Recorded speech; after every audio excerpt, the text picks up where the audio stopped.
Welcome back to the Living Legends podcast. This is Haley here speaking. A Hunter over here. Gunner. I think she killed that. Yeah. Thank you. She was nervous.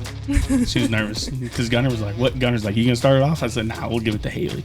Actually, you said you wanted to do it, and then I told joking. you were gonna do it. I was joking. I think it's good enough. Yeah, it was good. I think it sounded good. Heck yeah.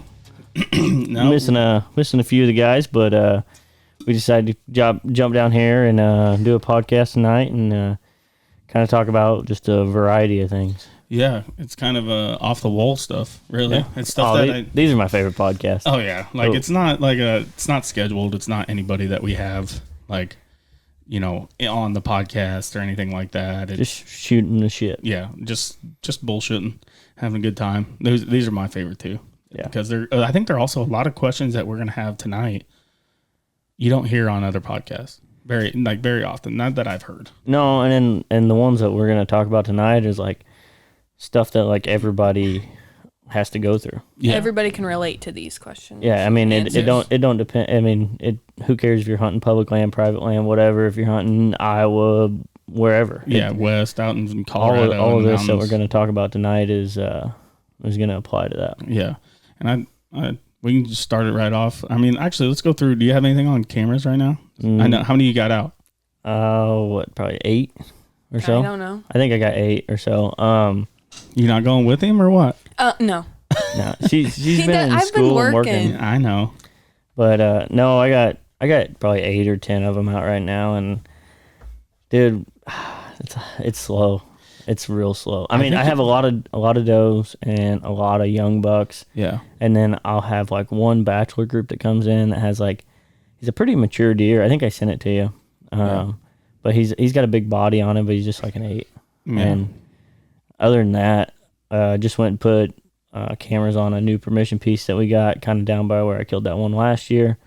And I should have took way more non-cells because we had 0 service the whole time. Oh, shit. Are they working, though? Yeah, they're the ones, like, I made sure, because it's 2.5 hours from home. Yeah. Like, I walked around with this camera in my hand. Until you found service. I found a spot. Like, I just followed a trail until I got service. But really a similar spot to, like, where I killed my buck last year. There's, like, this good pond dam. And basically, it's a super steep ditch all the way around it, and it's all CRP. Like, okay. It's... I don't know. Those are my favorite farms. It's probably 80 acres, but there's a ditch that runs through the middle, has a lot of acorns, a lot of but there's no other food besides those. And there's a really good trail that basically skirts that whole ridge side, and then it comes right to this pond dam. And I was sitting there and I was like trying to get a camera to work, and I looked up and I'm like, that's the tree. Yeah. There's one that's like 30 yards straight from the pond dam. It's like straight up the hill from the pond, and you can shoot the trail that runs the side of that ridge too. And I'm like, if I had to call my shot this year, I have one buck on the camera in that place, and he's like a forker. But if I have to call my shot this year, that's a tree. That's a tree. It's the perfect film tree. It's the perfect. Yeah, it's everything. Like right on top of the ridge, sits right over top of the pond. Oh yeah. So like theoretically, your thermal should pull down to that. Should. And then, that. But is that going to be bedding? Huh? Is that going to be a place where they bed? Yeah, that's the hard part. So the hardest part is the access. Because can you access it from other side, or no? Is it landlocked type situation? Yeah, we might get permission from the guy to the west, he's east. The guy to the east, we turkey hunted on him a little bit, and he doesn't. I don't think he hunts a whole lot. Like he loves hunting and he plants food plots and stuff like that. But I think he would probably let you walk in, and if you could walk in and get into that draw, you'd have a real easy walk. Yeah. But other than that, you're walking all through that CRP, and it's like head high right now. It's okay. It's like, perfect right now for him then. Yeah, there's beds everywhere, but there's no through it. There's like no good trails. I want to get my drone up and fly, because like if you ever flown a drone in CRP, like you can see a lot of trails. Everything. Yeah. But through this, kind of driving around the edges, like there's no like one trail or a couple of trails. It's just like meandering through the whole thing. Yeah. Which ain't a bad deal, but it just makes it tough to narrow them down. So yeah, it does. Kind of where the cameras we put, we just kind of spread them out along the whole property, and we're just kind of hoping to find one. And then after I find one, that's when I start doing my narrowing down. Now, here's the thing with that, though. Do you think that farm is a summer farm, or do you think it's actually going to be one that's going to kick off probably, the end of September? Well, I can tell you it's not a summer farm. It's not a summer farm. No. There'd be deer on there if there was summer. I mean, there's I figured, but there's a lot of does on there right now. I mean, there's does on the camera every night, but yeah. It's just like we had one like probably 130-inch 8-point on the camera. Yeah. The very first it was like hours after we put cameras out. Well, we that's had always one. good though. Yeah, so I had high hopes, and then it's like slowly throughout the week, it's kind of just like. Well, I mean, dude, we went from I think the deer might have got shocked like weather wise because we were sitting at like 100 degrees for like 2 weeks, and then it dropped all the way down to like 50 at night. Like it was cold at night. I almost wore a sweatshirt a couple times. I did a couple times, like going out and running or whatever at night. Like I put a sweatshirt on because I was like, man, it's kind of chilly out here. See, and usually when it does that, it gives me the itch. But like this year, for some reason, it hadn't given me the itch yet. But I was like, I think I'm just trying to like not get full in yet. I think a little early. The biggest deal is like I think the whole elk hunt that we're gonna go on is kind of like once I'm off of that, it's like. It's game on from there. Yeah. No, Trace and I, we got 3 cameras out. He was supposed to put some out last weekend, but the whole family got sick, so he didn't end up going out. But he did come and pick up our all the cameras from my garage, and he's got them all ready to get going and get them out. And he said this weekend, I think, because I have to work, he's gonna hammer a lot of trail cameras on our spots that we're really gonna hone in on. We're still calling people asking for permission to hunt. I'm always looking for people. I mean, you never stop. But on the 3 cameras that we got when we put them out, one of them really just has does.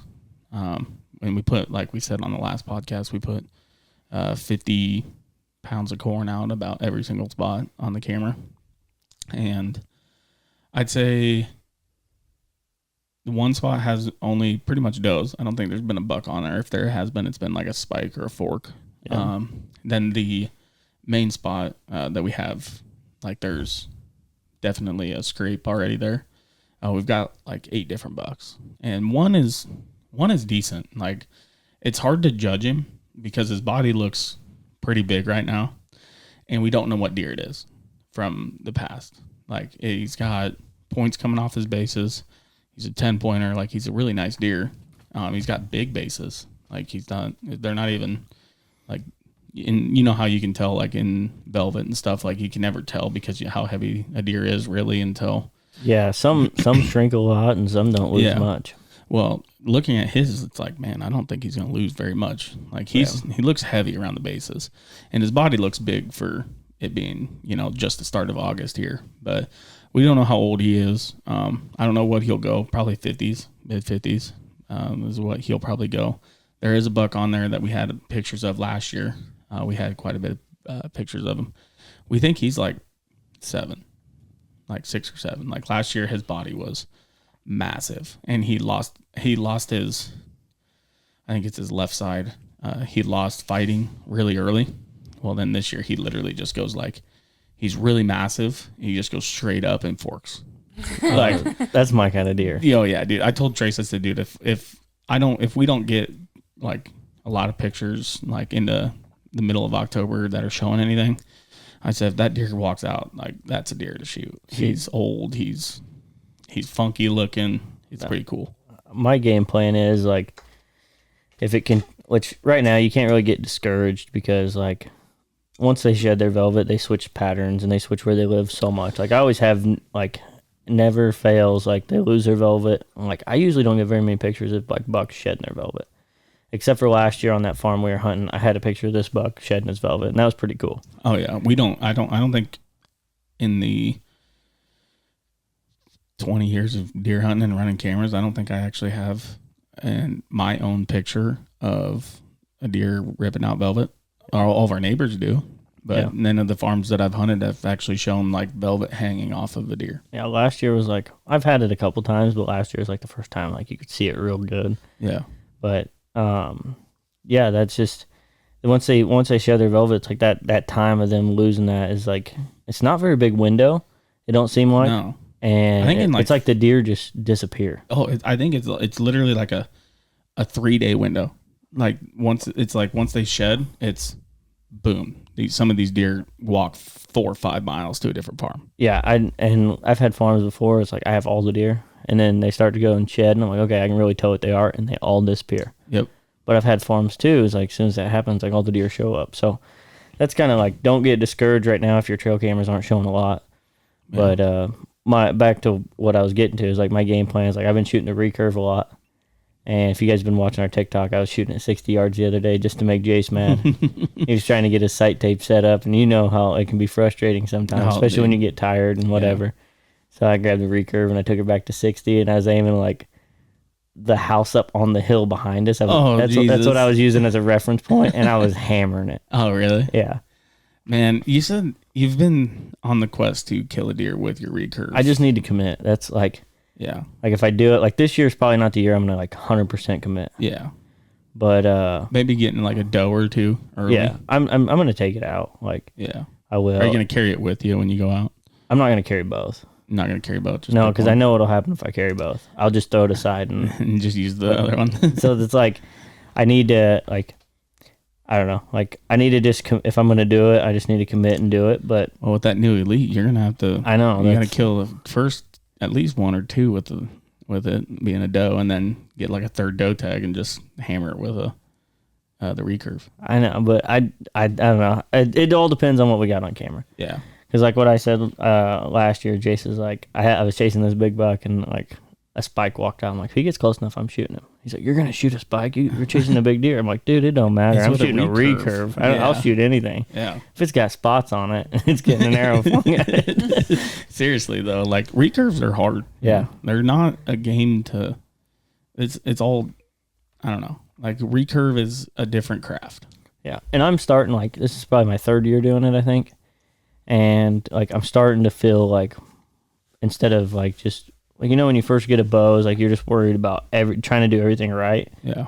Well, just now it's like starting to feel more natural. Like I don't, when I pick it up, I don't think about everything as much as I do. Like I still try to go through the motions, keep my form right and everything, but I'm not like. It's a different way than your compound. Though. Yeah, it is, and it's like it's not hard to go back and forth, but it's like the first year I'm not like second guessing myself. I'm doing it right. Yeah. So, like, the other day, Sam came over when me and Jace were out in the yard shooting when I was shooting 60. Yeah. And he said he shot a recurve before. I think he's killed a doe with one. Yeah. And I was like, I grabbed Jace's recurve. I'm like, you want to play a game? So we started rolling the dice around, and we were playing, a game, like, whoever got closest to the center of the dot. And we just roll it out there. And that was pretty fun. We played to 21. And we need to get everybody in and doing it.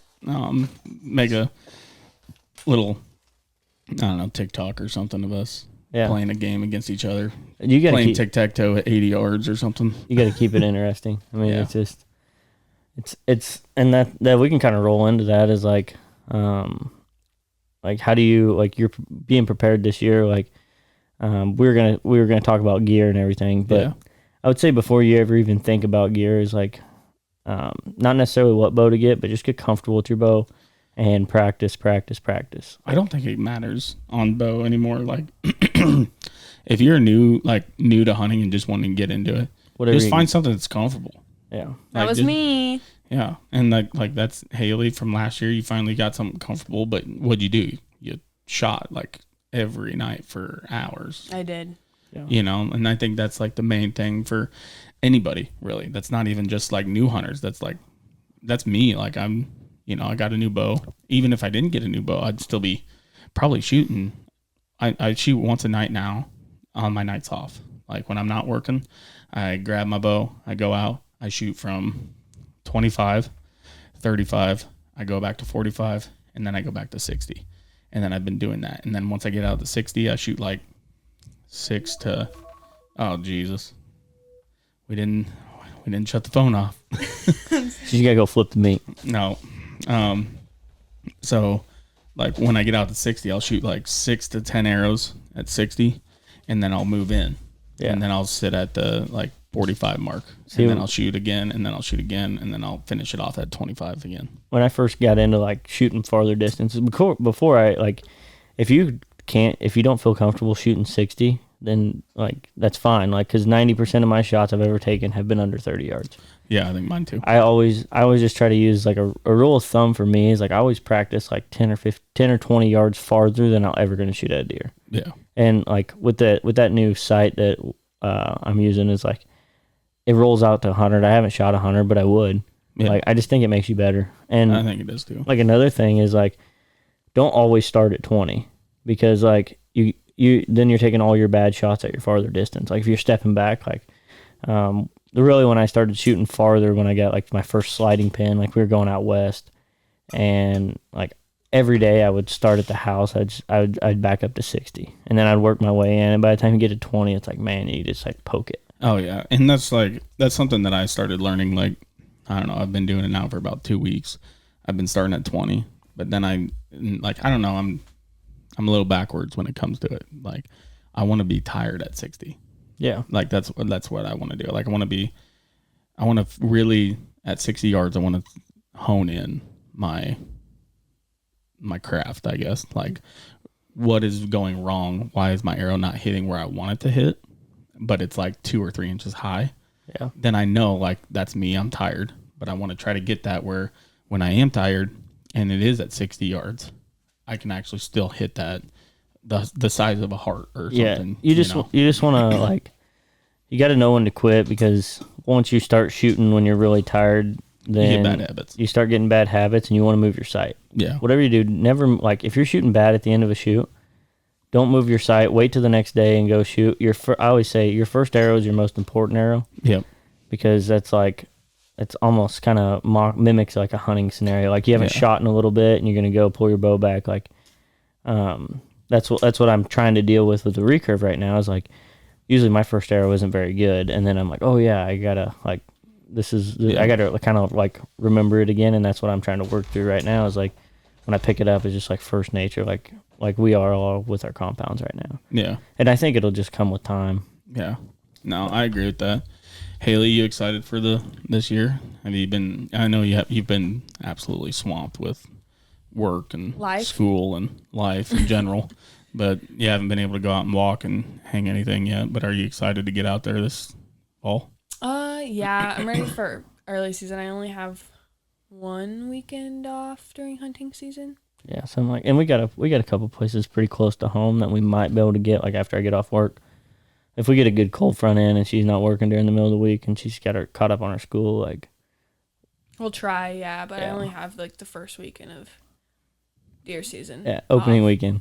Really? You only got opening weekend off? Yeah. Was it last year or 2 years ago? His opening weekend was a big cold front. It was last year. Yeah. It was last year because I had to work that opening cold front. It was like it wasn't like 80 degrees for like 4 days or 70 something degrees for like 4 to 5 days coming in, and then like the high on the like opening day was like 40. I was hyped, but I was way too hyped for the time of season it was. Yeah, I was too. Like I was pumped. I'm like, oh yeah, cold front coming in, and like don't get me wrong, they help, but like they're not like the later in October cold fronts. Do you look into it? Like look into cold fronts too much? Yes. Yeah, I mean, so like this can come into our next question. Yeah, well here's that question again. Do we go off of the pressures, the biometric pressure? Do you go off the cold fronts? Do you go off of all these things? And if they don't line up perfectly, are you like, it's not going to be that good of a night? Yes. No, I don't. Yes, you do. No, you look at the weather every time you want to go I do. And the wind. I look at the weather and the wind. I don't really pay, if it's hot, you're like, it's not going to be worth it. But you'll take me out because I like to go when it's hot out. But yeah. So are you asking about if I go or not, or expectations? Like your expectations, and do you go? If I have time to go, I go.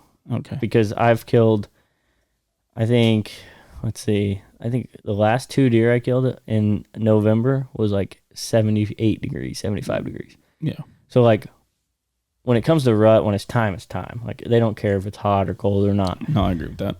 But also is like I think the weather helps a lot of deer movement, but I also think the deer are going to move no matter what. And if you're in the right spot, it don't matter. Yeah. Yeah, I agree. Like if you're going to go sit on a field and you're like, I just want to see 60 deer tonight, then you probably want to go on a cold front. But if you're trying to hunt one buck particular, like it might help them get up a little earlier. But like if you're in the bedroom, you're in the bedroom. So then, like when your expectations, like when you're going out and you look at all those and they're not lining up, like you might have let's say you have the pressure is super high, right? The biometric pressure is high as hell, but it's warm. You don't have the greatest wind, or it's 25-mile-an-hour winds, but it's the only time you got to go hunt. You're going to go hunt. Does your expectations just drop and you're just like, this is just Yes, it sucks. yeah, it's just one of those, like you walk out and you're just like, this is just. See, yeah, it does. If it's cold, I know it's going to suck. No, when it's cold, that's It's the going best to be miserable time. for me. But I'm freezing my ass off. You need to get that new muddy gear that came out with all the heaters on them. Yeah, that's what He didn't needs. tell me that. It's not that new. It's last year. They did. Did you see their new like DV8 that just came out? Mm-mm. I messaged Chris. I'm like, is it worth it? And he's like, oh yeah. Okay. It looks slick. I haven't seen it. I haven't tried it. I haven't bought it. But so last year, Haley, they dropped their. It's like the, middle, like where it's kind of cold, but it's not like too cold where you need it. They're midweight. It's That's their what we midweight have right stuff. now is midweight, Well, but not theirs. yeah. But they have battery pack heaters. So I have it's like a cut off slick shirt. So I'll wear one undershirt that's like a tight shirt, and then I throw that on. Turtleneck? And then, I throw like a turtleneck on. I mean, you can call me turtleneck. I don't care, man. That shit keeps me warm. But then I throw that on, and then I throw like one other like layer on. So I literally have like two and a half layers. That will still never be enough for me. But then it's a heat pack, and it heats your. Heats your chest and your back. I don't have a problem having that warm. It's my hands and my toes. If my toes get they one have heated gloves and socks. And socks. Okay, how are you gonna pull a bow back with that? You can't. Okay, so one hand's gonna be freezing. Hey, no, you pull your hand off. So that kind of we're kind of going down the hole that like we wanted to get to. Yeah. So one of my main topics I wanted to spend on tonight is like what gear is worth the extra money. Is that worth it? And what can you skimp on? I'll get there. So do you want me to go over mine before you go over yours? Just I don't know how do we go about this? Do we do everything, or do you just want to do your what's your favorite thing? Top, like your favorite hunting gear? Like what would you pay the same price or even more for that you got? That you're like this is it. The muddy gear that I bought last year. So without a doubt. And I would have to agree with clothing in general. Yeah, clothing is in my opinion, it makes or breaks. And it's not a hunter. It's not the camo. No. It's whatever can keep you out in the stand the longest, I think. That's that. I don't care. And so I got asked this question. One of the guys that I work with, he's not in the department with me, but he's at a different department. And he deer hunts, but he's not like an avid. He's not us, right? He asked me, he said, hey, do you think camo plays a role? Like, he's like, do you think deer can see you if you have mismatched camo? And I told him, I said, no, I don't think so. Because you look at everybody, there's a lot of people that have mismatched camo. I just told him, I said, I am like ADHD when it comes to it. I'm the same way. Where I want to look exactly the same. Hunter's trying to make a fashion statement. Yes, absolutely. I don't know. I have a weird thing. Like, I don't like wearing a different top and a different bottom. Now, did I do it for years? Yes. I mean, I had to. Like, my dad bought me my first set, and then after that, I just used his hand-me-downs. Yeah. So, like, sometimes I wore the same stuff, sometimes I didn't. It's all on the weather. Coy, still to this day, he don't care. He does not care. He just has stuff that is warm and comfortable that he can use, and it's mismatched. So, in my opinion, the camo portion of it doesn't matter at all. But now, the quality that's going to keep you out there, there's a reason why I went with my midweight stuff that I have, is I bought the muddy midweight stuff. I didn't get to use it very much because it came out towards the end of or like middle of the hunting season or towards the end. I think it came out in like shotgun. So I didn't get to use that as much as I wanted to. But my midweight stuff that I wear now, it's quiet. It's scent lock, and it's quiet. It's tight. If I wanted to have it like stay, because I'm a big like. The outer portion when I'm bow hunting has to stay tight to me. Yeah, I'm the same way. I don't like it when it's loose. It's just it can catch on too much stuff. But I also want, like, especially hunting in a saddle or like I hang all my stands, like I want to where I can move in it. Yeah. And that's why I went from rubber boots, which a lot of guys like, and a lot of people preach scent because of rubber boots. But I just pay more attention to like the where I walk in at. But I wear like hiking boots, and I'll wear hiking boots all the way up until there's snow on the ground, because like it's just a lot easier to climb in them. Your feet don't get wet. You don't slip on your sticks. It's just, for me, it works better. And I feel like when I use that, it's like I pay more attention to my scent. Okay. Because I feel like I don't have that safeguard of like, oh, these boots are going to help me. So, I mean, I'll say the biggest things other than the bow that's going to help you become a really like consistent deer hunter, which is getting out there and actually being comfortable in the stand or a saddle or a ladder stand or even a box blind. Or even on the ground. Is the clothes. Yeah. Whatever can keep you out there the longest. Like I said, my bow hunting stuff, it's tight to me because I don't want it to be flapping. I don't want it to catch on something. I don't want to be at full draw and my arm has a flappy, something flapping there and it gets caught. I don't want that. But last year, the reason why I'm saying that muddy gear that I bought last year, and I was just telling you, I have that cut off that's heated chest, and I'm warm blooded for the most part. Like, I mean, when it's cold, it's cold. Yeah. But last year it was during, I was hunting for one buck. We don't have a name for him, but he was pushing probably 175, Big 10. I was sitting on a cornfield up on top of a hill in the open. Ooh. 25-mile-an-hour winds, and it felt like negative 20 out. And the only thing I had was a big the brand new muddy heavy jacket, the muddy pants, and then the muddy boots. I bought all of them because I needed new boots anyways. The boots were 1,000 grain mud boots, and then the pants that I had on were nice, and then the coat was phenomenal. Like it tied down tight to my wrist. And then, so I also had the muddy gloves that were also heated as well, battery packed heated. So like when I was sitting out there on top of that hill, I never once got cold. Like I didn't even put a face mask on because like I was sweating out there. And I only had 3 layers of unders on and then a heavy coat. And then I had 3 layers on underneath and and then my outer pants. So, and then I only had one or two. That's a lot of layers. Well, they're the skin tight, the track tights. Mm-hmm. So I had 3 track tights on, and then hugging you down there, aren't they? I was, but I did that because I didn't have a battery packed heater for the pants. I didn't buy the long johns for them. So then when I had in my boots, I only had 1 pair of wool socks, or no, I wore 1 pair of regular socks, 1 pair of wool socks, and then I had my boots on.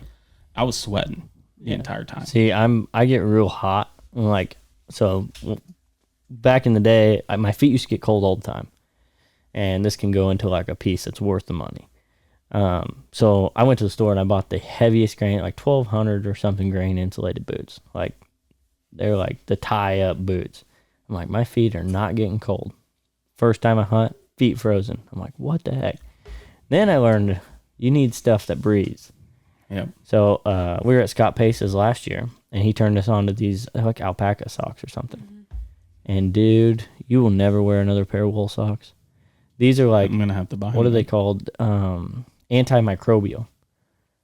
You can wear them all season and not wash them one time, and they won't stink. That's what he wears when he goes to the mountains. Really? He just wears that same pair of socks. So their alpaca wool has it's like hollow. Okay. And hence the hollow socks are the same thing. Yep. So they hold air in the middle of it, and it helps keep your feet warm that way.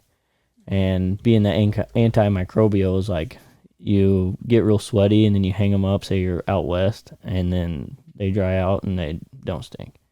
I'll attest to it. Mine have been soaking wet, and I'm like, I was down south hunting, and like I was like, well, I'm not gonna wash my stuff because, for one, I usually wash my stuff with Scent Away. I'm not huge on scent, but I'd rather not wash it and smell like, was it Moonlight Breeze or whatever it is? That's what my grandma uses. But you're not gonna use the pellets or whatever that they throw in there to. Yeah, that's what we do. That's what Haley does. But anyway, I do it too with my regular scent. Anyways, I would say one big thing is like base layers, and I would consider socks part of your base layer. It's like if you get a good base layer, there's a lot of like the knockoff merino wools and stuff like that. And I don't have the high end merino wool stuff, but I'm probably gonna get a new pair this year when we go out west for that. Yeah. Just because like if you build it, like I would always put like my most expensive stuff from inside out almost. Yeah. Like I don't really care what I'm wearing on the outside. Yeah. But my dad, he has like a scent lock suit. Yeah. It's basically like overalls, super thin. It's like a turkey suit, but he got it bigger. He just wears whatever clothes he wants underneath and just zips it up. Yeah. And like if you're hunting on a budget, man, that's a great idea. Oh yeah. Or even like that turkey suit that I have. Yeah. You can, if you have warm clothes, you can say you're a farmer and you got Carhartts and all that stuff. Just throw that on top of it. It just, you need, I think for camo wise, you need something that just breaks up your silhouette a little bit. Yep. Plaid will work. I wouldn't use blue. Pretty sure, not a scientist or nothing, but I'm pretty sure deer can see blue. This is not, we don't know. we just, I mean, we're I'm hearing. sure there's a lot of deer been killed in blue jeans. Oh yeah. I mean, dude, you can see, just go on YouTube. You can see a bunch of people like they're wearing red plaid. Yeah. They're, wearing stuff. It's just something that breaks up.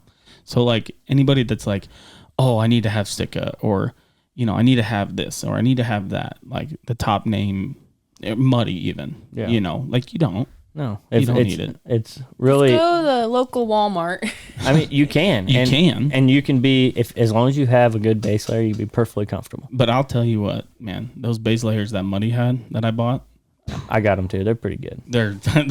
I get warm in them. I get warm. See, I wore them for turkey season even. Yeah, I did too. And it's like, man, I'm fucking sweating my ass off. But that's the thing. One thing I don't like is like the merino wool helps. Is that you can sweat and it'll wick it away from you. Yeah. So like when I do hanging hunts, like I usually take it real slow, get out early. That way I don't work up a sweat. And that, I mean, if you're new into hanging hunt or new into hunting in general, is like that's a big key. Is like if it's cold out, like don't sweat and don't get dressed inside and start sweating and walk outside. Yeah. It's cold. And I mean, there's certain cases when, your gut telling you gotta go back in, but yeah.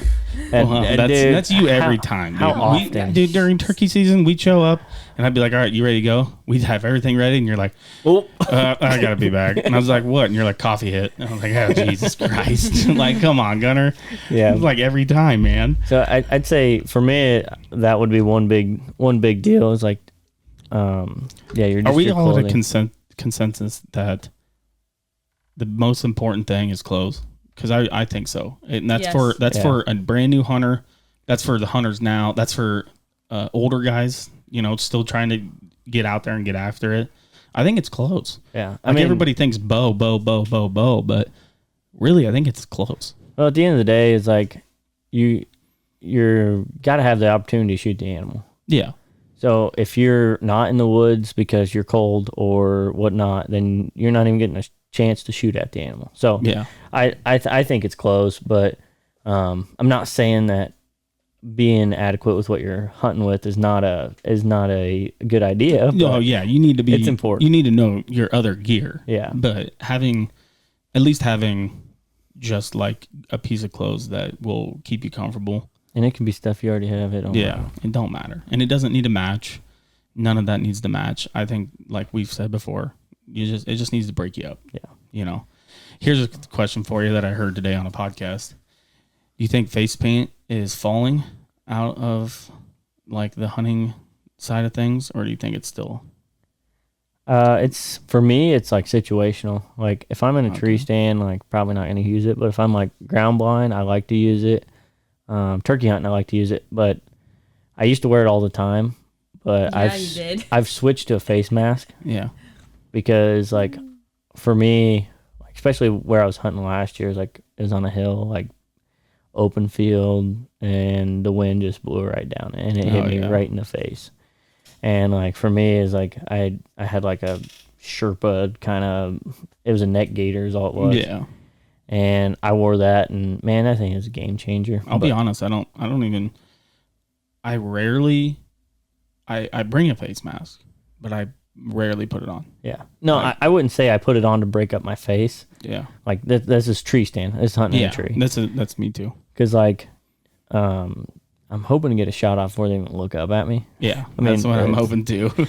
I mean, usually if you get picked off, like if you get picked off, you're either one, probably never going to kill that deer, or you're like your bow's in front of your face breaking it up anyways. Yeah. And I do that a lot too. Is like if I'm walking and I hear something like bow in front of my face instantly. Yeah. And it just breaks up your silhouette, and it's like it's not just like a big old white spot. Yeah. I do that even in the tree stand. Like if, I'm sitting on a field edge or something and I've got like 10 does out in front of me and I'm going to shoot a doe, or I think that I hear something coming, I'll hold the bow right in front of my face. Yeah. Like that's what I do. I just keep it there because I don't, like I said, I don't know. A lot of people wear their face masks. I sometimes do, depending on the night. Like if I'm getting wind just right in my face for the whole night, then yeah, I'm wearing I don't like shooting with one on.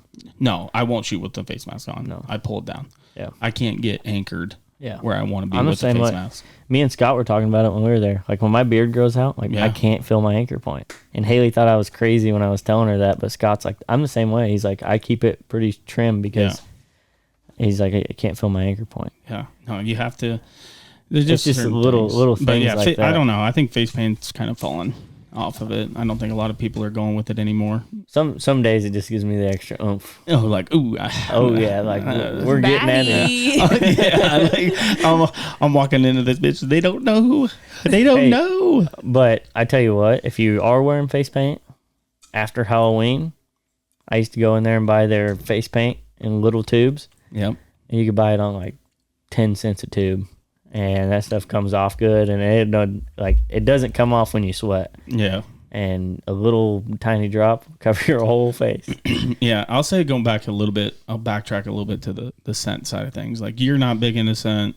Trace isn't big into scent. Like he washes his stuff. And I finally got him a little bit more onto my side of things of like not getting bully dressed until we're out there.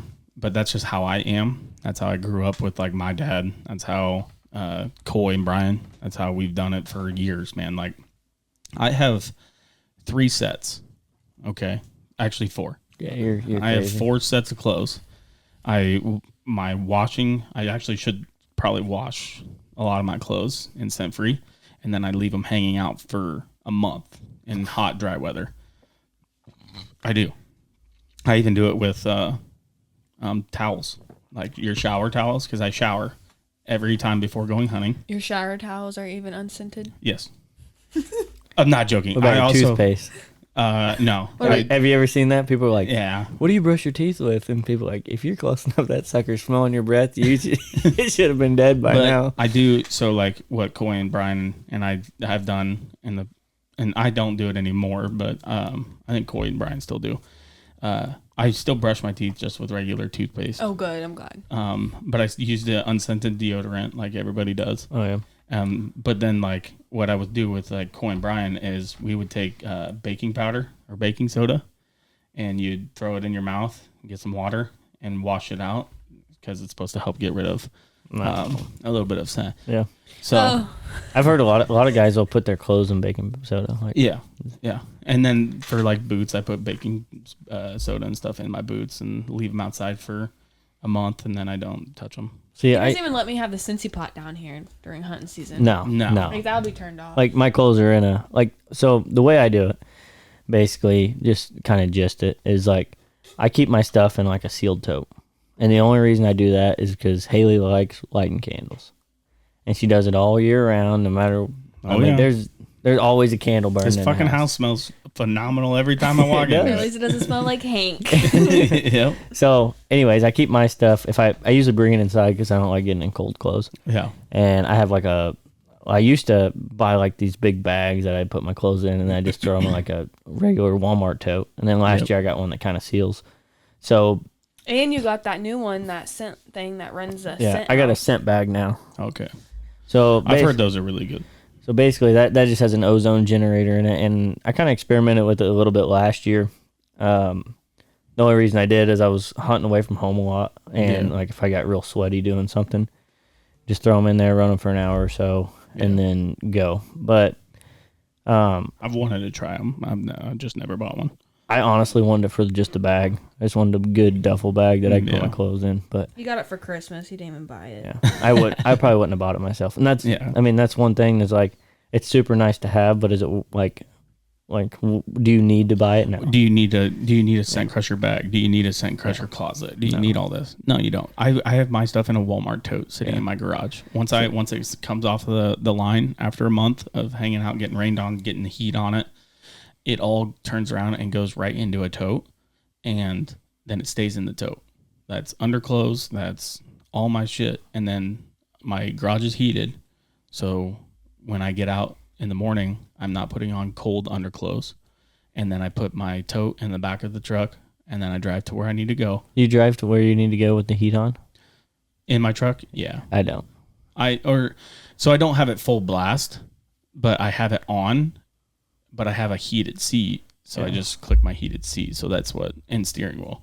So that's what keeps me kind of warm. I usually just run to the stand without it, and just, because I don't want to, like I said, I sweat easy. Yeah. So I usually don't turn it on, but unless it's super cold out, then If I'm cold and with him, he turns it on because I don't. I don't have no heated seat. I mean, again, though, like, I mean, I do all this scent stuff. Has it helped me? Yes.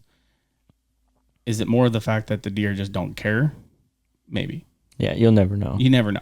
And the whole reason, so like I used to be big into it. My dad is big into it. He used to have like when Cineway first came out, like the charcoal infused clothing and stuff like that. Like he had that stuff, and he was a big believer in it. But when I was younger, I just wore whatever I could, and I would, like, for me, I don't want to wash it in regular laundry soap.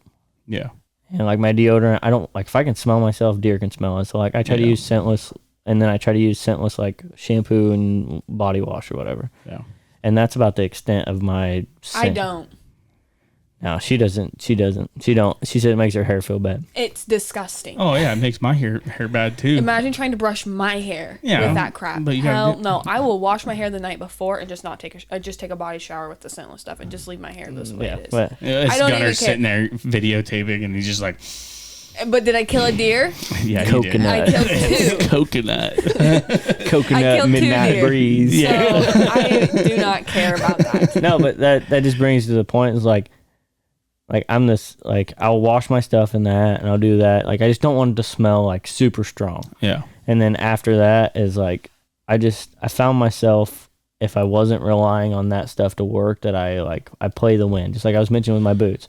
Like, I'm more tuned into that kind of stuff, not thinking that I have like a bodyguard around me that like it's going to save my ass. Well, and that's what, like, that's what I mean, I still, even doing all of this scent stuff, I do it mainly because, like, when it comes down to, like, the rut in that bucket, I know he's in there, but it's the wrong wind. Or it's a wind that's going to be, like... marginal. He's going to favor the wind majority of the night. And I just need to somehow get lucky and get by without it. Yeah. Like, that's why I do it. And I try to play it. It's different because I have some stands. It's like they come from everywhere. Like that stand where you killed your deer last year is like they come from everywhere. Mm-hmm. And we always tried to hunt that on the best wind. It's like, well, the least amount of deer come from this way. Yeah. But it's just like I try to play it off where, like, if it's not a good wind, then I have a ton of, like, especially with the saddles. Why I like it so much is like, well, I can just go around the corner, or I can go to the other side of the field, or I can do this. It's like I'm not skipping out on hunting because I have a wrong wind. So like that, I think that also helps me with the whole. That's how I kind of got into the mobile thing. It's like, well, I don't have to have a hard stand set if the wind doesn't work and I'm not really paying attention to to my scent as much, then I'll make it work. Yeah. And I mean, see, and that's why I talked to Trace. I mean, we have 40, excuse me. We don't have 40, but we have like 30 hang-ons. That's a lot. And we pulled all of them last year, and we haven't hung one yet. So coming into the next couple of weeks, we're going to be getting after it. But I talked to him, and I said, dude, I'm going to be honest. I said, instead of hanging or carrying a double set, I said, I'm going to buy a saddle. I said, because A, I don't want to leave a stand on public ground. Yeah. And I said, B, I want to, the main reason I want to have it too is, like I told him and like you or Jace or anything, I can just grab the saddle and come meet up with you, and I can just sit in the saddle all night and videotape you. Yeah, and that's how I started out using a saddle, and then I was like, man, this thing's comfortable. Like I kind of like this, and then I slowly worked into just hunting out of it all the time. Yeah. Like I got a Lone Wolf. I bought that probably 6 years ago, I think, and that was kind of like my first mobile setup. Yeah. And I like that too, but it's just like the only time we use that is when me and Haley go on like a double, and like we're gonna go hang and hunt, and we're both going. Then like I'll run up the tree, hang her stand, and hang my saddle right behind it, and she comes up to it. Like it's just like I can.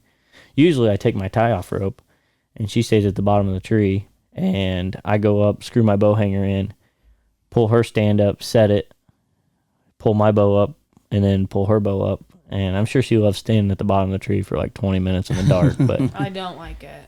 I tell him, hurry up, let's go. Are you scared of the dark or what? Sometimes.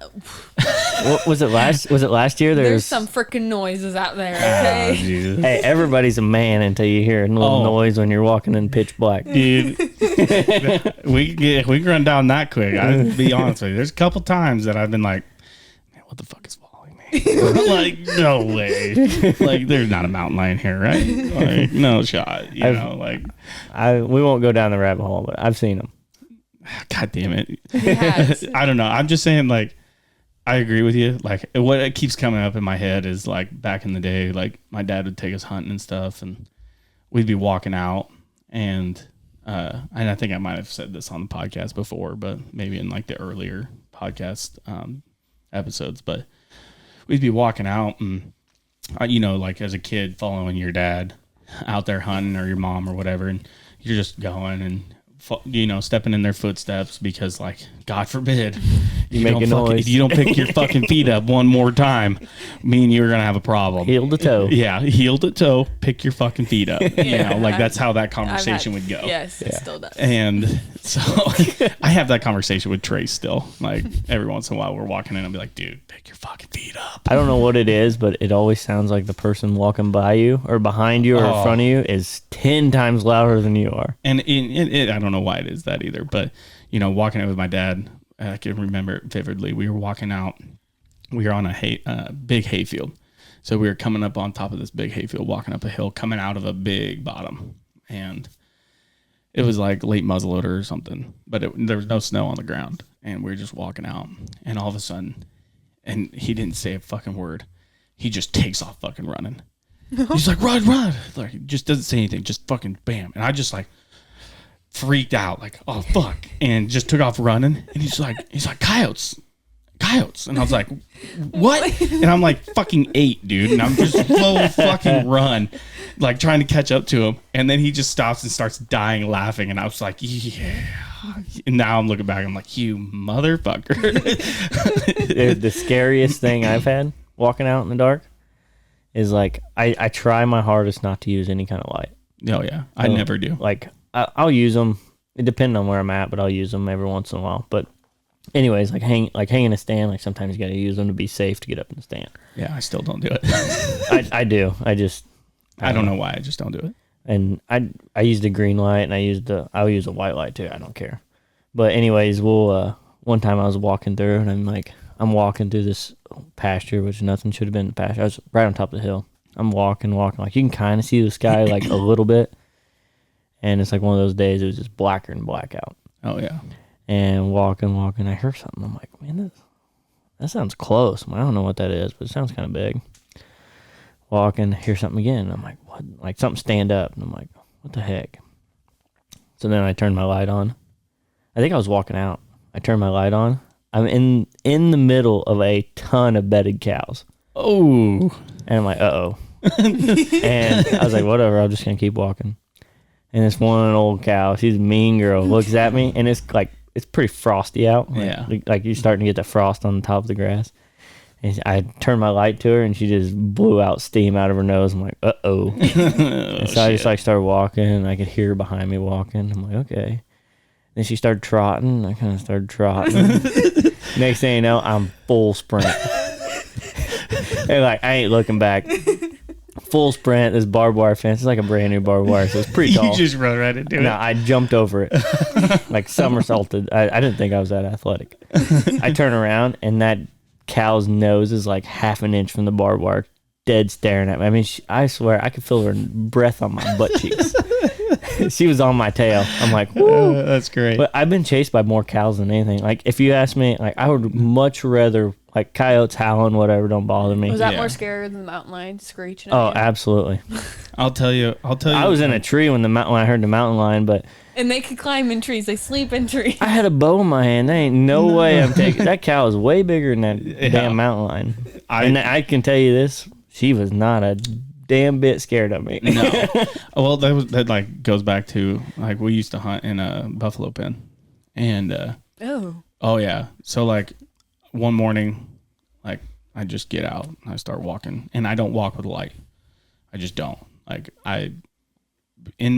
something in my head growing up, green light, red light, fucking white, anything that shows, fucking the deer are seeing me. Like that just instantly, I'm just like, yep, deer gonna see me. There's no point in fucking going hunting anymore. They stand in front of a car and stare dead into the light. But I know, but like for some reason in my head, like I've always had it where, okay, I know where I set the stand at. I know where I need to do to walk in. I don't need to have a light. Yeah. So I was walking in the buffalo pen, and next thing I know, like something just fucking stands up. I was like, I don't know what the fuck that is, because I didn't think they were on that side. Because the night before they were all on the other side, and I was like, whatever.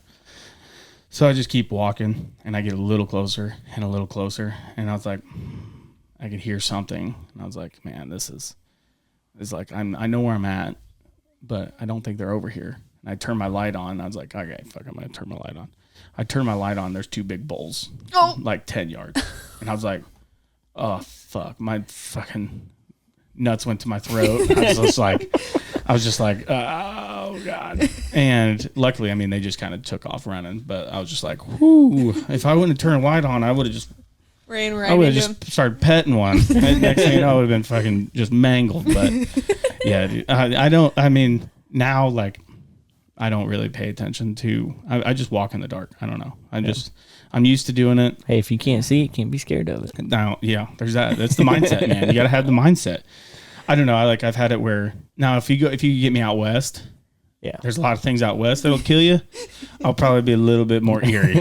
I'll put it that way. Like here in the Midwest, yeah, like crack stick hunters spotlights on. Dude, 1,000,000%. Like if I go west, if I'm going west, like you got fucking wolves, mountain lions, fucking bears, man. Like I ain't fucking around with that shit. Like that's cool. But I'm in the Midwest. That shit's not here. We have like one poisonous snake, maybe. I don't know. Maybe. I the whole time living in Iowa, I've seen like a couple snakes. Yeah, I don't see them. You're scared of snakes. I'm terrified of snakes. I don't like them. Like hey, the only good snake is a dead snake. Yeah, and so like I don't know. For me, walking in the dark, like it's not a big deal. It sucks because I get hit in the fucking face with sticks all the time. But oh yeah, but it's never a big deal for me. Like I don't know, but I will agree with you. Like sometimes when you're fucking waiting and shit and you're hearing shit and it kind of gets to you. Yeah. Well, I've had it before where you get in real early, and I don't know why. Like you know how I am. Sometimes I get in or I go try to roost turkeys 3 hours early. Yeah. But sometimes if I just wake up, I'm like, I'm just gonna go and I'll catch a nap in the tree. Oh yeah. And I think we were hunting in Wisconsin one time, and we got up super early, and we're sitting in the tree, and like we hear this deer walking on the ground right under us. And I'm like, dude, that sounds like a heavy animal. Turn the light on and look at it, and it didn't even phase it. Oh, really? Yeah, I just had like a little headlamp, and I don't know. Probably that might be illegal. I don't know, but I looked down to see what it was because at first it didn't really sound like a deer. It sounded like something heavy, and like we've had cows on that property before, so I'm like, this is a damn cow again. And I looked down, and it was like a little, I don't know, 6-point or something. Just walked straight past us, and light didn't phase him, nothing. And I think look at the flash cameras and stuff now too. Like I don't think lights phase them, and I don't think a green light would phase them. No, you know, unless like you're literally like shaking it like at them. I think that's what freaks them out. But I mean, like I don't know. I just never. I try not to use them. I try not to just because every time I get out, I use it. Yeah, Haley likes him. Hazy, yeah, Haley. Makes me feel safe. I can see things. What was it? Was it last year? I think we were walking into a place in the dark, or walking out in the dark. I was like, "Just follow me," and I just like sometimes I gotta like double think that like Haley's following me, and I'm not just like because usually when I get down the ground, I'm just gone. I try to get out as fast as possible. Yeah, quiet as fast as possible. But yeah, I think it was like last year or something, and I was like, "Oh, I better slow up a little bit." I don't know if you were just following or what, but don't remember it. No. No. She must have been right on your ass too. Yeah, probably. She's probably like, someone's gonna get me. Jesus. You're younger. That's how you feel. Yeah. He told me yesterday or something like that, he wanted me to go west with him so that I would be the slowest one. If a bear was chasing, he'd feed me the bear. I'm like, are you shitting me right now? Hey, I don't have to outrun the bears. Got to outrun the slowest person. Coming down to the end of it here. How's the preparation going? You know. Are you still working out or not much? Yeah, every once in a while. I've seen a couple people on TikTok. They're getting like concrete back, like not like concrete or anything, but they're getting like the powdered Quickcrete or whatever, and they'll zip tie it to their mountain bag, and then they go on stair climbers for 45 minutes. I've been going. So like I found like a plan that's like, I don't know, Chat GPT, buddy, made me a workout plan, like a 12-week workout. It's actually pretty good. Yeah. But I basically told it that I didn't have any really workout equipment. I got some like weights and stuff I'll throw in my pack, but I'll walk up and down the stairs quite a bit, and then every time I set trail cameras, I try to take a weighted pack with me. Yeah. But I don't really have the stairs in the house to going down the basement. It's about the only elevation we got around here. So yeah, unless we go to, I thought about going to this public land down the road, get some, and just one road to the other, and you know how that is. You need to just go ask somebody that's got like just an absolute fucking. I don't want to 90 degrees and just start walking up and down that fucker. You need to. I know. You're going west, man. I know, but he'll be fine. Scott's running 2 miles uphill now. Yeah, his excuse is, "You'll be fine. I'm old." I'm like, I don't know, but I'm getting pretty soft. He's running like 2 miles uphill now. So yeah, I'm not into that run stuff. Yeah, but you'll be fine. You'll have so much adrenaline, and it's gonna be new. Maybe for the first like day. So he'll be fine. He's gonna be out there for 9 more. No, I think it'll be all right. I've been doing some stuff. It's like I'm not totally unprepared, but I probably won't be fully ready to go. Yeah. But no, I mean, maybe if I get my ass whooped, then I'll know the next time it's like, hey, you need to step it up. Yeah. Yeah. And that's the whole reason I'm going is like I'm just taking a camera to videos. Like I just kind of want to figure out how it works. I hope he kills something out there. I don't care. Cool. Either way, it's like the best hunts I've ever been on is we've never killed anything, and we just go and camp, and it's just fun. That'd be a blast too. No, but well, at least you're doing something. Yeah, I'm not just sitting on the couch every night. On the couch every night. No, when I got time, we're doing stuff, and I guess that kind of brings me into like what we wanted to cover, kind of end this up. Is like, how do you manage your time? And we're gonna have different answers because Hunter has a whole family, and me and Haley are just me and Haley. Yeah, me and Haley. Yeah. We got some dogs, but no. How do you manage your time and to do it as much as we love to, and also still like be there for your family and your kids and like other things that are going on. I mean, we all work kind of blue collar jobs and stuff like that. So how do you balance that in life? You know, that's always been a question, like all the way through and through. Like if you ask Coy, I think his answer would be completely different. Well, we're kind of all in different steps. I mean, that's kind of what makes us, I think, unique. Is like we're not all the same person. Yeah. Like we all have we're all different. Yeah, like a lot different. Like it's Jason Brooke.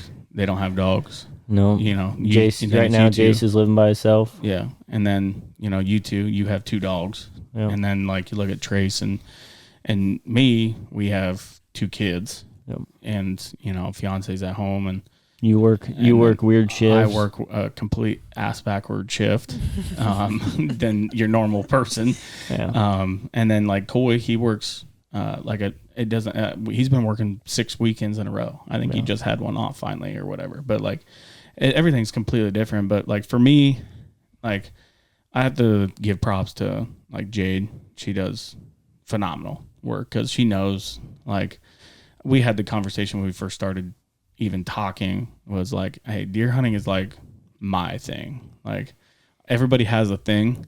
Like mine is like, you're gone. I'm going. Yeah. Like there's not like, she's like, well, what if we have a family thing? Like I'm going hunting.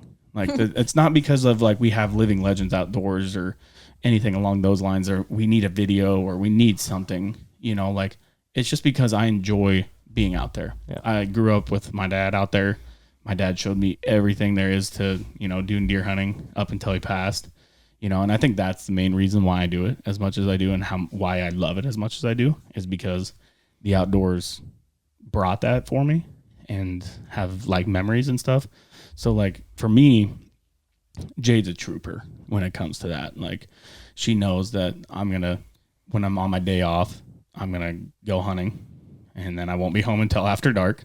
She knows that if Coy shoots one, Brian shoots one, you Probably shoot gonna be one, a midnighter. you shoot one, Trey shoots one. She knows that if anybody in the group shoots one, I'm going to help pull it out. Was it hard when you guys first started and it was like your first season when you guys were together? Was it hard for her to realize all that? Yeah, I mean, I think it was more of like a learning curve for both of us, because I'm also the person that like, I understand that there is family at home. So like there might be a couple days that like the wind doesn't line up, or, you know, it's a little warmer than I'd like. I won't go. I'll hang out with her and the boys, but yeah, she's the main reason why I get to, you know, come enjoy a podcast, or, you know, come shoot videos or shoot the bow or do anything. Because if I had the two hellions, I mean, those guys we'd be having a podcast and Walker would be throwing fucking deer antlers somewhere right now. Has your hunting changed that you have kids? A little bit. It wasn't much. I think there was a couple days last year that I missed like a morning hunt or something because Jade was busy and we didn't have anybody for Walker. This will be the first season that I will be having two kids to take care of. So I don't know how two will work, you know, but managing it's hard because, you know, I work 6 p.m. to 6 a.m. every other weekend. I work. I get my days off during the week, but even getting off at 6 o'clock in the morning, like, man, I'm late to get to the stand. Yeah. You know, like, so I might not be able to hunt that morning. How long do I sleep? You know, like stuff like that too. Cause like I don't sleep. I'm like a 4 to 6 hour person, and then I'm normally up and get rolling. So like, that's another reason, like, I know I need more, but that's also time that I wake up and I get to be with the boys and her for a little bit before I go hunting. But Jade knows how much it means to me to deer hunt and be out there and, you know, share the experience with not just you guys, but everybody that we come across. I don't know, I'm pretty excited about. I'm pretty happy, not excited, but happy that she allows me to do what I can still for this. But that's how I manage it. It's just like, go to work, try to get as much time with the boys. And the cool thing that like Trace did last year, I didn't get the opportunity to do it, but when my uncle killed his big one last year, that came in at like 164, 9-pointer. Trace brought Mav out, and it was cool as hell. Like Mav, Oh yeah. like, you know, like Mav, he's seen deer just because Macy's dad's brought deer home and stuff like that, and but he like, we got the deer out to the road, and he like saddled the deer up like it was a horse and was grabbing onto the horns and stuff, and it was like, big buck, big buck, big buck. And so like Walker wasn't old enough to go out. He's still pretty young. I think he was only, I don't know, just a year old. So like, he doesn't know quite much on it. But when deer season starts rolling around, I'll start watching a lot more deer hunting. I still watch it now, but Oh yeah, you always send us Snapchats of him just like just checking out like death stare at the TV, oh yeah, turkey hunting or whatever. When it was turkey season, I was watching a shitload of turkey hunting. I'd put him in his chair that he likes to eat, and put him in the chair, give him some blueberries, some grapes and stuff, and then me and him would watch an hour and a half of turkey hunting straight because he'd just be glued to it. So like, he's got the itch. He's almost 2, but like that's how like I'm gonna be able to manage a little bit more, is bringing him out and recovering, you know, and being around everybody and seeing the deer and stuff like that. And Are you excited to make those memories that you have with your I dad, with am your son? so pumped. Like, I can't, like, I keep telling Jaden, like, technically we can take him when he's 3, right? And she's like, no, you can't take him at 3. And I was like, he can go turkey hunting with me at 3. When we were talking to my dad, what did he say? I was 4 when I started going with him. Yeah. And he'd throw me in his backpack and carry me around. Well, and that's what, like, I'm sure I didn't go all the time, but like, no. like I still remember some of it. Yeah. And that's what I'm excited for, is getting both of them out there and hopefully get them, have them get the itch like I have it. You can burn them. You can burn people out. I've seen a lot of big time deer hunters that that their kids don't hunt because they don't like it. They got burnt out as a kid. That's something I don't want to do. So I don't want to push it on them. But I think if I do it how like my dad and Brian did it for us, was like when we went hunting, if something came out, they'd let us shoot it. Like if that's what we wanted, we shot. And then but then they would be bringing home like, fucking Brian shoots on average like 180-inch deer every year, like he's a killer. So like, Brian would shoot a big buck. Well, then I would get to go with Dad to go see it or recover it or something, And so like I got excited for it. And then my dad would come home with a giant buck, and like I'd be pumped and super excited about it. And excuse me, but yeah. So like I think that's how they did it with us, where it became, I don't know, where I wanted to be out there. I wanted to chase a whitetail. They didn't force you to go. They kind of just like, you kind of got slow rode into it. And yeah. Man, I liked it. Like you were asking to go instead of like, hey, you're going hunt with me or whatever. Yeah. And that's how it was for me. And when I shot my big 190 deer, Walker was 2 months or something like that. But I got a picture with him and Jade and the deer holding it. Like, so he's going to grow up. He's going to see all the pictures. I mean, he already goes downstairs and looks at all the deer. And like when I had all the deer on the ground, he'd walk up and grab it and he'd be like, buck. Like his way of saying buck, It's probably puck. Yeah, something, but he would say it. Something close to you. Like, what'd you say? Yeah. So like, I don't know. I'm excited for him and Wyatt to start experiencing. This year I'll probably bring Walker, depending on like where it is, type situation. Like if it's, where we can get in a side by side and drive out there to it, and I'll bring him. But for the most part, he's probably going to be asleep when we're going to search for him. So he'll probably still get the itch, but it's just going to have to wait a little bit. And I'm itching for him to start hunting. That's what I'm itching for. So I don't know. That's the way I manage it. I'm not saying it's the right way to manage it. Just works for you. It just works for us. And for the most part, I'd have to say like Jade's the main reason that I get to do what I'm doing right now. That's awesome. Yeah. Having somebody that you can lean on is pretty nice. That's nice. What's that look for? You go. Yeah. I do. Yeah. Jade doesn't go. Now, if Jade went, we would have probably a problem. We'd have to figure out who's going hunting and who's not. I think down the future, that might be that's why you have grandparents. Yeah. We don't have that here. But just move them close. Yeah. Just be like, hey, we're going to buy a house for you. You're going to move in. Iowa. Then you're moving to Iowa. And then me and my dad be like, hey, we're going hunting. Yeah. Watch kids. No, I don't know, Haley. How do we manage it? Well, you annoy the shit out of me. Yeah, she's begging me to go.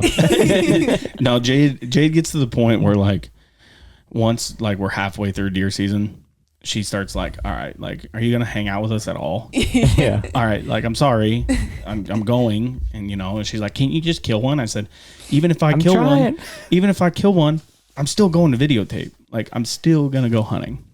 Yeah. And she's like, oh, okay. And so by the time January 10th comes around, she's like, okay, at least you're home.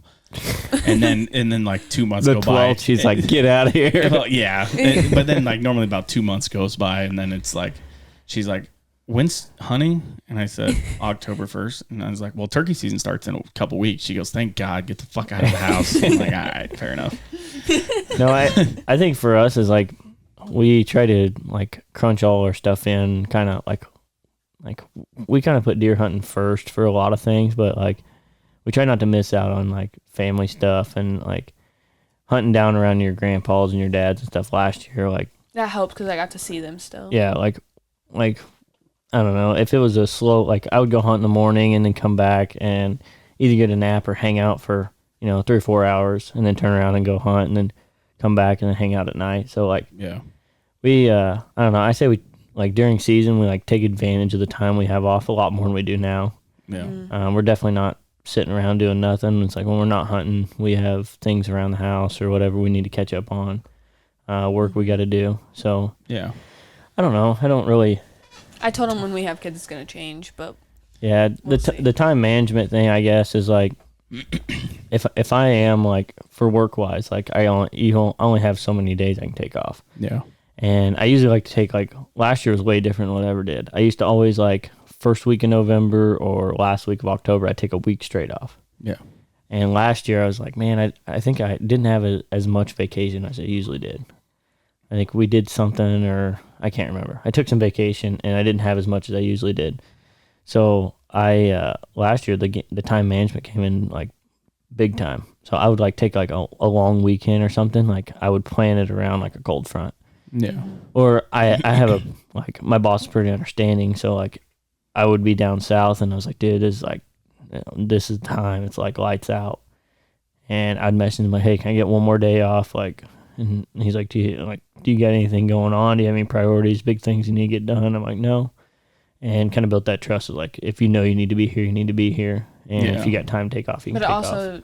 You also make sure you have all your stuff done before you leave. Yeah. So your time management is a lot different than mine. Yours is like, make sure my work stuff's good. Yeah. Like I go, and even around the house, not like directly at work too, is like, I try to do, or if I know I have things coming up, it's like I'll crunch down and get stuff done. And then that way I have time to hunt. I don't have to worry about it as much. Yeah. But as soon as I get done hunting, it's like come home, crunch again. It's like I always try to make sure I'm head of the ball. And like when it comes to this time of year, like I'm usually like a little more laid back on that kind of stuff. Like I do it when it comes up, but like that time of year is like I try to get all my ducks in a row, make sure I have all my stuff. And shoot, I usually don't take any of my hunting stuff out if I have a good chance. If I had a good chance to go out, it's like I'm gonna try to get out. Yeah. It's like if there's after work, I can run out real quick or find some public land close. And like I've done that before and had some really good hunts that way. But no, I just think it's you get what you can get out of it. And like if you only can get a couple of days, then you try to like narrow down the days that are the days you want to hunt. If you're into hunting and you have the itch, you'll figure it out.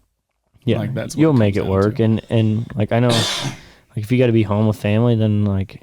You just set aside some days that you're going to do that. And it's like, hey, these days, like I'm going to. Put it in your calendar. Yeah, Haley's a big calendar person. She hates me because I don't plan nothing. No, I don't. Like I'm the spur of a moment. Like, hey, like it's 2:30 and I'm getting off at 3:00. Do you want to go down south this weekend? And like good cold front coming in, and I'm going to hammer this buck. Like, and she's a trooper for it. She's like, oh yeah, we'll go, whatever. And she's, I'm more understanding now than I was when we first got together. Yeah. Because I am involved in it now. Yeah, you and like understand, and I know how much he cares about it, and I love him on the wall. Yeah. So. She was mad when I brought him down here. She's like, oh, you're taking my deer out of the living room? I'm like, your deer. These are my deer.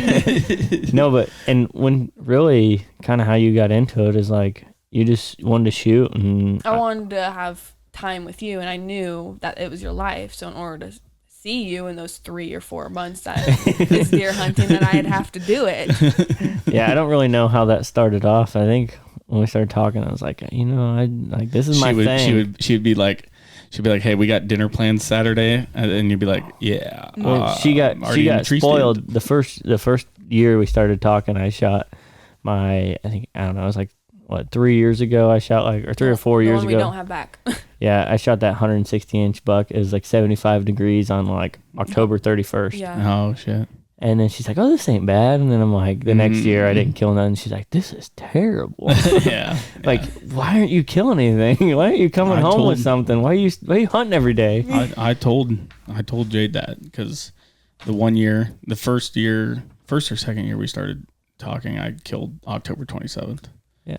And I was like, she's like, well, that was quick. And I was like, don't get used to it. And then the next year, it was all the way till like November 27th when I shot that big one. And then she's like, oh, you at least shot one, so now you don't. I was like, no, now I got a buck tag for late muzzleloader. Yeah. it don't ever end. If you have in the mindset that as soon as they kill one, they're done, it's probably not going to happen. All right, I got one question. We can get out of here. Well, let's get Haley's side. Oh yeah, let's get your side of it. Let's get The time side of yours. Yeah, your time management. I mean, you're going. Mine's easy. Let's hear it. I only hunt during fair weather. That I can contest to. I don't hunt when it's cold. I do not care if there's a monster buck out there.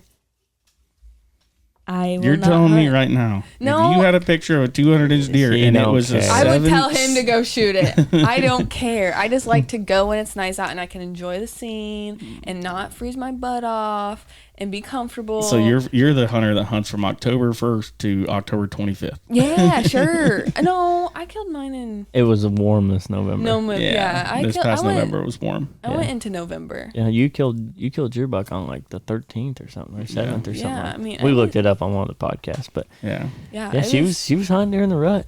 Yeah, made it and there. It wasn't.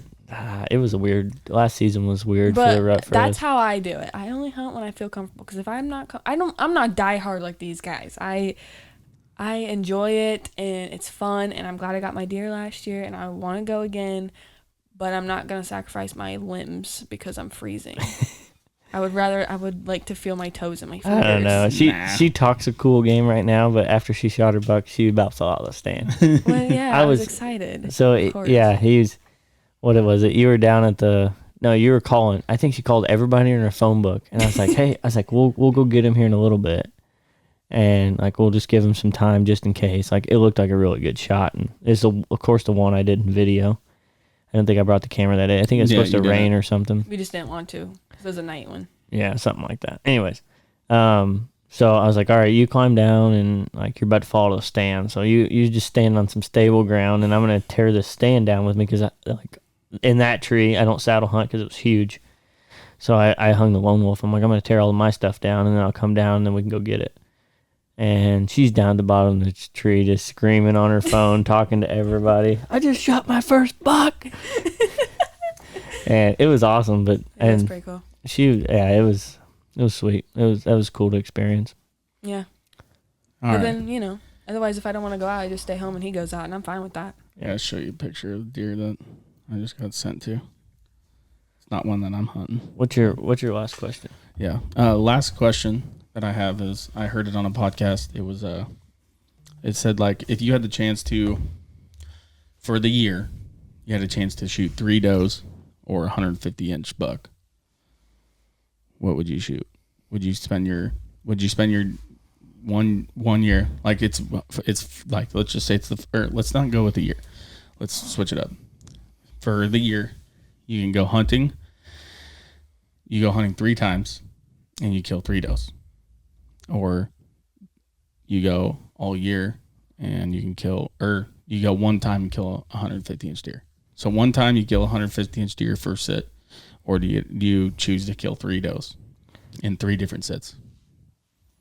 I don't know. That one's a tough one because like for me is like I've killed a couple deer before like the rut came through and all that. It's like I enjoy that.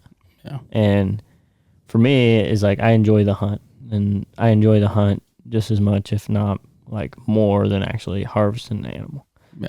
I just enjoy being out there and seeing Mother Nature and doing all that. But the cold air on your face, like that's the stuff I live for. And I'm running the camera the whole time, so it's like I'm recording all this stuff and like the running the camera brings a whole different aspect into it too. It's not just about killing stuff. Like that can be a whole different podcast. Yeah, I just like video and stuff. It's just kind of my niche into it. But I would probably pick whatever one that I can be out in the woods more. So you would choose the 3 does. Yeah. Yeah. What about you, Haley? 150? Well, if he chooses a 3 does, we have meat in the freezer, which is what I care about. We're not going off of that. I'm going off of you. You're not with Gunner at the moment. She's hunting without me? Yep, hunting without you. You guys aren't even together. You don't get to bring the deers back. Would you shoot the 150-inch buck? You would shoot the 150? Yeah, I just want to done it. I got my deer. It's going to go on the wall. It's bigger than the one I got last year. I'm stepping up on the ladder. You're also a fair weather hunter, so you'd go October 1st. Yeah, you're right. October 1st and kill 150. Haley's all over that. Hell yeah, tag out, bitches. I would do the same thing that you did. 3 does. Wow. Just because I'd get 3 different opportunities to go out in the woods. Yeah. I like, even killing does, I like like seeing where you hit them in the blood trail and like all that stuff. Like I switch broadheads like every year, so that stuff's like super interesting to me. I keep kind of a log of it in my head. I think tracking is more fun. Oh, it's awesome. Oh, going with people, I love it. Tracking was just so fun. That was the best. Yeah, well, it was cool because like your first deer, your grandpa came out and helped us track it, or your first buck, and he helped us track it and everything. That was cool. And shoot, that's the one you shot in the heart, wasn't it? Both of them I did. Yeah. And like we cut into it and like we looked and like, see, this is what you hit. This is how it bled. And I was mad because I was shooting the same broadheads and it didn't do not a fraction of what hers did. I'm like, what? And she's shooting. I'm shooting a bear. Yeah, archery bow. She's shooting a 50-pound bow, and I was not this year. He's gonna get that elite for you, isn't he? We'll see. You're not gonna. You and Jay still on negotiations or what? We're still we're negotiating. We're trying to work something out. You can have mine. I'm fine. I'm comfortable with the one. Anyways, she hadn't shot it at all this year. Oh, you went to the bow shoot with us. Which, speaking of bow shoots, this weekend I think me, Trace, and Scott are gonna try to go down to Moberly. You guys are doing the Reinhardt 100, aren't you? I think we're gonna try to go down for at least a day. Yeah. I think originally we're gonna go try to go down all weekend, but some things came up. Everybody's super busy this time of year, so. We're going to try to go down for a day, check it out, see what it's all about. We heard from a lot of people. It's fun, but that is Saturday. I think it starts like 7 or 8. I'm not sure, but August 8th down there in Moberly. And then I believe the 16th is the next Saturday. And it is, that's the Wapello one. Yeah. And then after that is and then the Sunday Knoxville following is the last Knoxville one at Hickory Ridge. And then after that, we might have we haven't really looked that far ahead. Yeah, we haven't. But I think, we know that we're going to start posting a lot more on our social media pages about the ISC fully involved shoot that they have out here. We're going to start posting that probably starting this week, actually, I think. If you haven't seen it, the ISC has that raffle going on. Yep. Go in there, check that out. I think you pick whoever you want to support through the whole thing. Fully Involved's on there, Hunting Public. There's a couple other ones I didn't look at it too far in depth yet, but you go on there, you buy a ticket or however many tickets you want. I think there's like, I don't know, one of them's like $10 for ever so many. There's like 4 or 5 different options you can choose from, and you get entered into it. And I don't know, haven't read into it a whole lot, but I'm sure the money's going to a good cause. I think it's conservation or something. Yeah, I think it goes to conservation. So doing that, you're only going to get entered to win some awesome prizes they have in there, and then also just help conservation in Iowa. Yeah. So great cause. Those are our bow shoots. We are talking about, I don't know what we got going on here. Oh, you guys going back and forth on stuff? Yeah, she's worried about stuff. So anyways, those are our bow shoots. That we're going to probably finish out the year on. Stay tuned for the store. We have some ideas on some shirts, some hats, different colors for everybody. I think we're going to be rolling into some new merch coming out too. Oh yeah, we have to. Start of the year, we need a little fresh look. I probably won't go away from the Bottomland hat. That thing just has my heart, buddy. I think we'll drop a little hint on the shirts. As I think we're going to be looking for a Bottomland shirt to start selling with our. I'm going to be Bottomland out, boy. Oh, yeah, absolutely. So if you guys like this, please comment, subscribe. Man, it's the stuff that helps us. Yeah. So, and go watch our videos, comment, send stuff in that you guys want to listen to. Yeah. Peace out, guys. See ya. Peace out.